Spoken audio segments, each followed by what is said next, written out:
Alright YouTube, what is up? Justin back here with another one of the Dev Diary videos. So this time I decided to do it just another week after the last one. I've been trying to do these in groups of 2, but I got on today and I was like, you know what? This is, quote, the last one of the summer. So I was like, I will get on and I will go ahead and do the Dev Diary analysis to see what we're getting in the Holy Fury DLC.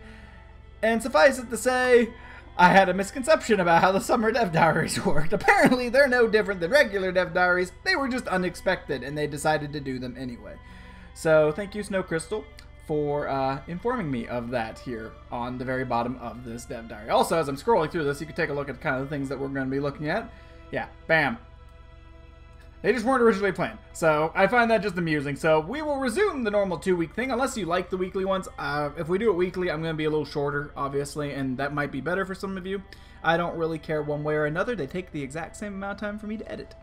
Anyway, so this week is the last little bit of Crusade things that I think they're going to be doing. They could add another Crusade, or another 1 or 2 types of Crusades, or even other Holy Wars. I wouldn't mind if, since they're revamping Crusades, they could revamp maybe Jihads and stuff like that.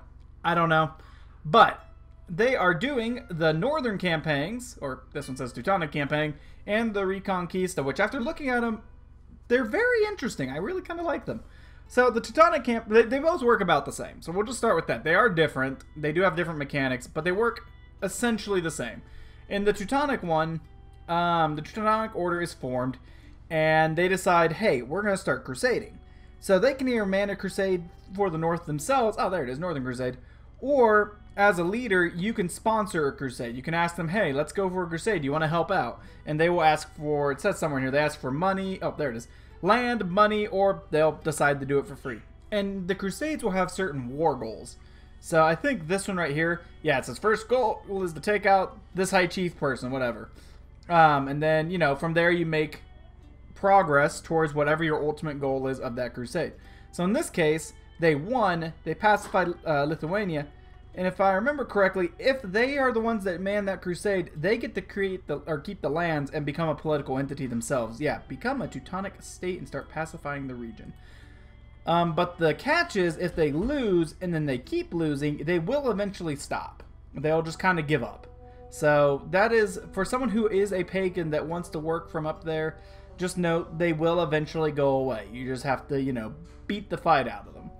Another cool thing is they're really jumping on that Bloodlines thing, which I'm really liking the Bloodlines addition to this game.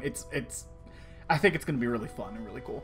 But you can create a new bloodline, depending on how well you do up there and, you know, the different acts of faith and fighting and crap like that you do.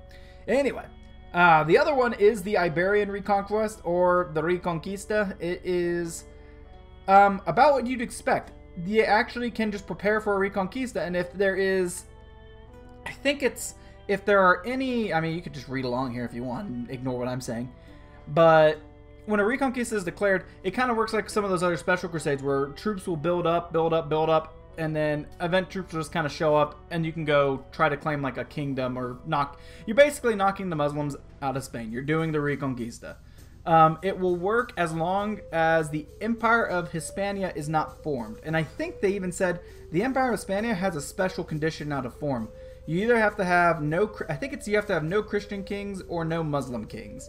So it gave an example of if the king, or the Sultan of Andalusia, has everything, but there's still the king of Asturias down there, he can't form the Empire of Hispania because he doesn't have the whole thing.